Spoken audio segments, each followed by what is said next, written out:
Hello learners, we are continuing with CFN 2 and we'll be doing Unit 11 which deals with nutrition through life cycle, the school age. So in the school age what happens again, during the preschool age the development has started, and now the mental development and the physical development both will take place. So these are the times when nutrition requirement is high, and of course the physical activity also increases, and hence what we need to do is we have to look into the nutritional needs of the baby. And moreover, one more thing is a new thing which is incorporated as the child starts going to school. Then a part of the time he is the person or the kid is remaining in the school, and one main meal, that is the lunch, is provided via tiffin to the kid during that time. So it is also a process of incorporating food, eating outside home, which is not done before this age.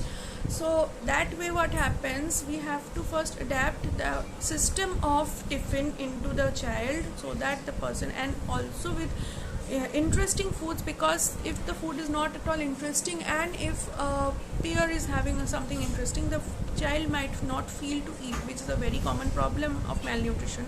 Hence the food should be interesting and also nutritious, and so that the child gets ample amount of nutrition in his packed lunch. Okay, so there are few things which should be taken care of while preparing the lunch. This is all about Unit 11. Now coming to Unit 12. Now Unit 12 deals with nutrition through life cycle, adolescence.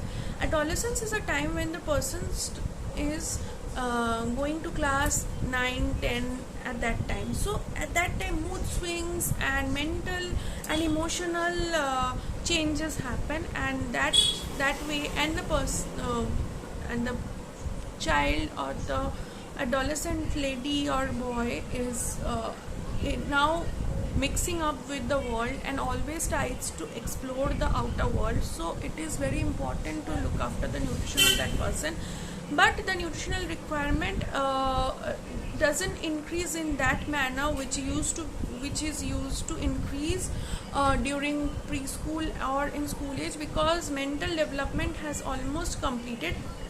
Around 70% to 80% mental development has already been completed along with the physical development. Only the thing is that due to the exploration of outer world, so there are certain new things which the person comes to know, and so hence recovering from faulty methods and coming back to nutrient rich food is very much required at this age.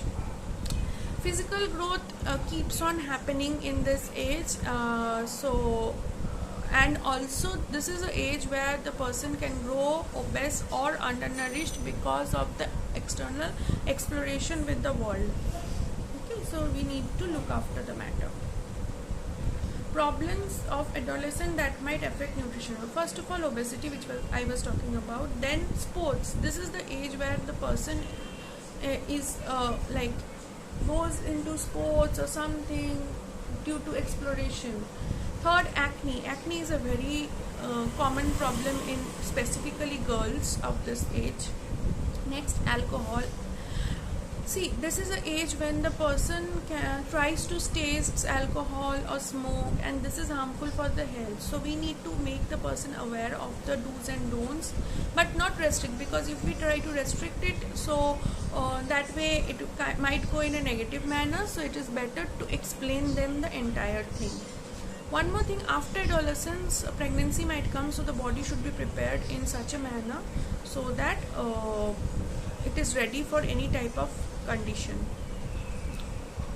This is all about Unit 12. Now coming to Unit 13, which is nutrition through life cycle, adulthood.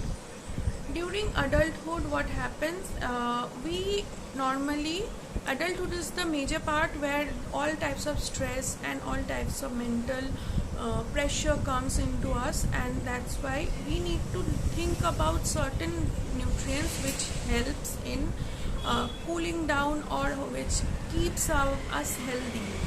there is no such development happening in this stage, but we need to stay healthy at this point of time, and hence the diet should be considered in a way that it is appropriate for all type of stress or all types of mental conditions, along with all types of social and religious findings. So this is the point of time when the person will also go into social things and all cultural things. So everything needs to be balanced along with this, as I was telling in the previous first chapter of CFN1.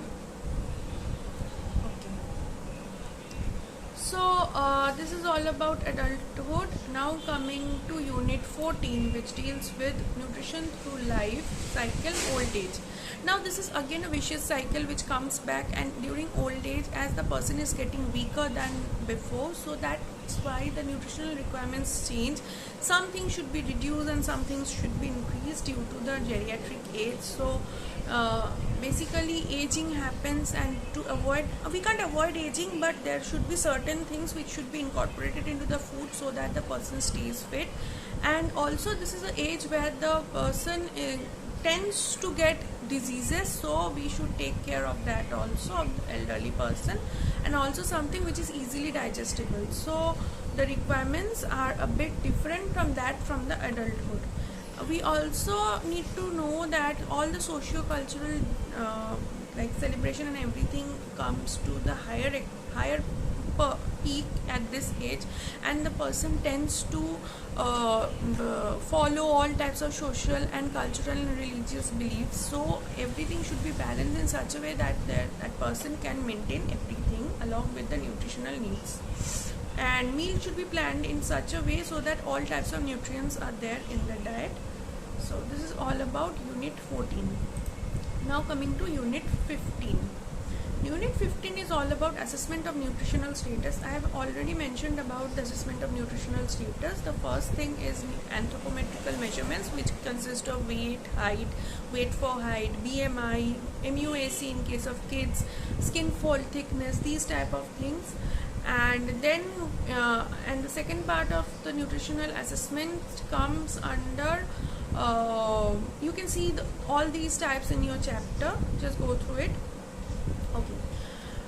Now the second part is biochemical tests, which requires lab reports. The third thing is diagnosis of clinical signs and symptoms, and the fourth thing is dietary assessment or dietary survey, which we normally do in two methods, that is recall method and Wayman method, which we'll be doing during our MFN 6 chapters.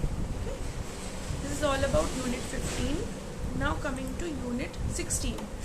Our food habits. See, our food habits basically happens based on our family, because the food habit is firstly given by our family. A certain amount of food habit comes into action in a specific family. So food habits and moreover there are personal likings and dislikes also, which influences food habits.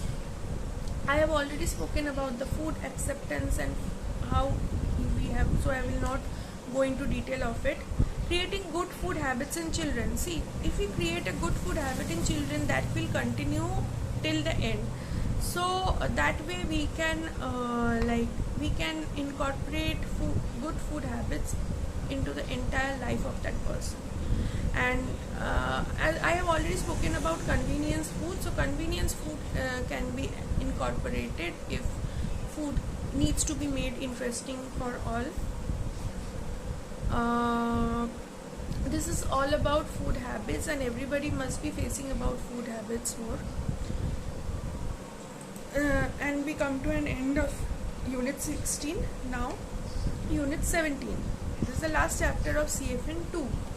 So it is food misinformation. See, sometimes what happens is there are certain myths and certain things which goes on in the air, and people who are not aware of the facts and all the concepts of food are not clear, they tend to follow those misconceptions or misinformations and myths.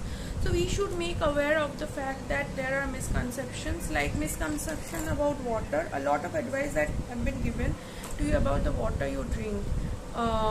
water is essential part, of course, but water can help them lose weight. See, water can't help you lose weight. It only detoxifies our body, so that there is no such chemical which gets stored or any food item which gets stored, but it doesn't. Water doesn't help in food losing weight. Okay, so this is one of the misconception. There are more fallacies about all types of foods, so you can go through this chapter and you will come to know about that. There are fallacies also about which you might be knowing, which you have seen in front of you. So these are some of the misinformation and myths, so you should not be following that. And we come to the end of CFN 2.